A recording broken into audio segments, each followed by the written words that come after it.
స్థానిక సమస్యలపై అధికారులు స్పందించకపోతే సిపిఎం పార్టీగా ప్రజల భాగస్వామ్యంతో ప్రత్యక్ష కార్యాచరణకు దిగుతామని, తక్షణమే అహోబిలం మఠం వెనుక ఉన్న చెరువు నీటిని బయటకు తోడించాలని సిపిఎం రాష్ట్ర కమిటీ సభ్యులు ఏజే రమేష్ డిమాండ్ చేశారు. ఈ సందర్భంగా ఏజే రమేష్ మాట్లాడుతూ గత 3 రోజులుగా కురుస్తున్న వర్షాలకు అహోబిలం మఠం వెనుక కరకట్టకు ఆనుకుని ఉన్న చెరువు పూర్తిగా నిండిపోయి దాని బ్యాక్ వాటర్ తో చుట్టూ ఉన్న సుమారు 150 కుటుంబాలు ముంపు గురయ్యే ప్రమాదం ఏర్పడిందని అన్నారు. కార్యక్రమంలో సిపిఎం పార్టీ పట్న కార్యదర్శి గడ్డం స్వామి, జిల్లా కమిటీ సభ్యులు బండారు శరత్ బాబు, పట్న కార్యదర్శి వర్గ సభ్యులు వై వెంకట రామారావు, పట్న కమిటీ సభ్యులు సిహెచ్ మాధవరావు, దనకొండ రాఘవయ్య, శాఖ కార్యదర్శి ధనలక్ష్మి, పార్టీ సభ్యులు హైమావతి, స్థానిక ప్రజలు పాల్గొన్నారు.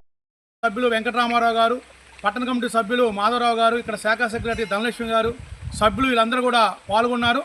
దీనికి సంబంధించినటువంటి విషయాలు కొన్ని విషయాలు మన ఏజే రమేష్ గారు మాట్లాడతారు.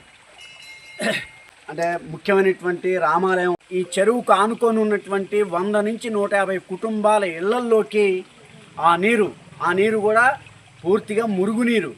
ఆ మురుగునీరు మొత్తం కూడా ఆ మురుగునీరంతా కూడా ఇళ్లల్లో చేరి పసి పిల్లల దగ్గర నుంచి పెద్ద వయసు ఉన్నటువంటి వాళ్ళందరికీ కూడా తీవ్రమైనటువంటి అనారోగ్య సమస్యలకు గురవుతూ ఉన్నారు.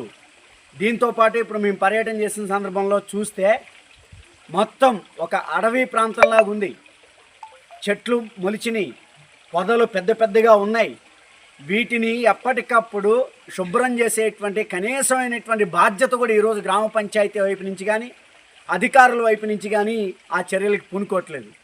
దీని కారణంగా పెద్ద పెద్ద పాములు లాంటి విషజంతువులు కూడా ఇవాళ ఇళ్లల్లోకి జ్వరబడి ఇవాళ ఒక ప్రాణం అరచేతిలో పెట్టుకొని బిక్కుమంటా బతకాల్సినటువంటి ఒక అనివార్యమైనటువంటి పరిస్థితి ఈరోజు ఈ భద్రాచలం పట్టణంలో రాముడికి సమీపంలో ఉన్నటువంటి ప్రాంతంలో ఇట్లాంటి సమస్యని ఈరోజు మా పరిశీలనలో తేలింది. అంతకు పైన ఉన్న మహారాష్ట్ర దగ్గర నుంచి ఆ వరద నీరు పెద్ద ఎత్తున వచ్చి భద్రాచలం పట్టణాన్ని ముంచేసినటువంటి సందర్భాలు 2022లో చూసాం, 2021లో చూసాం, అంతకుముందు చాలా సంవత్సరాలు చూసాం. అందుకని జూలై ఆగస్టు వస్తుంది అనేది ప్రమాదం వస్తుంది అనేది అధికారుల దృష్టిలో ఉన్నప్పుడు దీనికి సంబంధించినటువంటి మెజర్మెంట్స్ ఏం తీసుకున్నారు, చర్యలు ఏం తీసుకున్నారు? హడావుడిగా ప్రభుత్వ అధికారులు యంత్రాంగం సమావేశాలు పెట్టి వరదలు వస్తున్నాయి కాబట్టి మనం జాగ్రత్తగా ఉండాలని చెప్పేసి 4 మాటలు చెప్పుకోవడానికి కాదు. ఇవాళ మేము సిపిఎం పార్టీగా స్పష్టంగా ప్రభుత్వాన్ని కోరుతున్నాం, డిమాండ్ చేస్తున్నాం. మీరు కాలయాపన చేయకండి. ఇట్లాంటి సందర్భంలో ఒక 2 నెలల ముందు నుంచే ఈ రకమైనటువంటి కొన్ని ముఖ్యమైనటువంటి సమస్య పరిష్కారానికి తీసుకోవాల్సినటువంటి చర్యలు తీసుకుంటే ఆ వర్షాలు వచ్చినప్పుడు వరద వచ్చినప్పుడు ప్రమాదానికి గురి కాకుండా ప్రజల్ని కాపాడిన వాళ్ళు అవుతారు.